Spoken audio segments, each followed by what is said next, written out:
सर्वसामान्यांच्या हक्काचा आवाज जागर जनस्थान।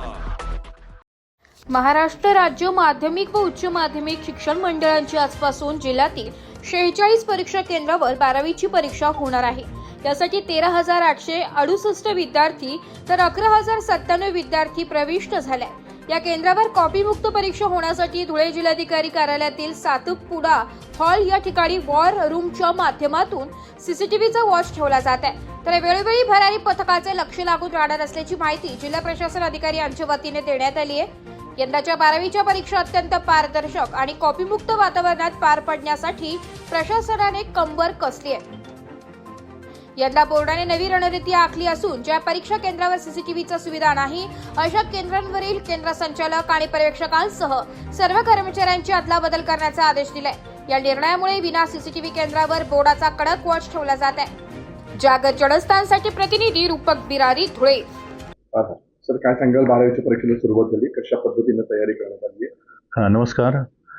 आपल्या पूर्ण राज्यामध्ये 12वीची परीक्षा आजपासून सुरू झालेली आहे आणि त्याप्रमाणे आपला जिल्हा सुद्धा सज्ज झालेला आहे।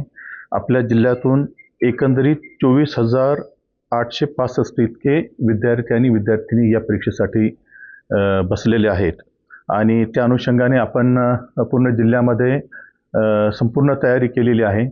जे आपला स्टाफ आहे, जे अधिकारी वर्ग आहे, त्यासाठी केंद्र प्रमुख असतील, केंद्र संचालक असतील, विविध पथक असतील, त्यांची आपण ट्रेनिंग घेतलेली आहे, बैठका घेतलेल्या आहेत आणि पूर्ण जिल्हाभर आपण त्याची संपूर्ण तयारी करून IT चा आपण जास्त वापर करायचा निर्णय घेतलेला आहे। मागच्या वर्षीसुद्धा आपण IT चा वापर केलेला होता आणि त्यामध्ये कॉपीला मोठ्या प्रमाणावरती आळा घालण्यामध्ये आपण यशस्वी झालेलो होतो। तर त्याच पद्धतीने ह्या वर्षीसुद्धा आपण IT चा वापर करून 30 CCTV ॲक्सेसेस आपण निर्माण केलेले आहे सर्व केंद्रावरती। त्याऐवजी त्याचप्रमाणे 16 झूम मीटिंग्स आपण केलेले आहे।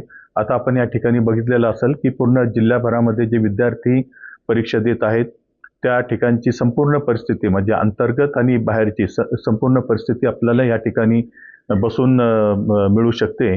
तशा प्रकारचं वॉर रूम सुद्धा आपण तयार केलेलं आहे। संपूर्ण यंत्रणा तयार आहे। मान्य जिल्हाधिकारी महोदया, मी स्वतःही आणि इतर जे आमचे अधिकारी वर्ग आहेत ते यासाठी दिवसरात्र मॉनिटर करत आहेत। आमचे मनीष पवार जे आहे हे संपूर्ण कोऑर्डिनेट करत आहे आणि आमच्या दृष्टीने संपूर्ण व्यवस्था आम्ही जिल्ह्यामध्ये राबवलेली आहे।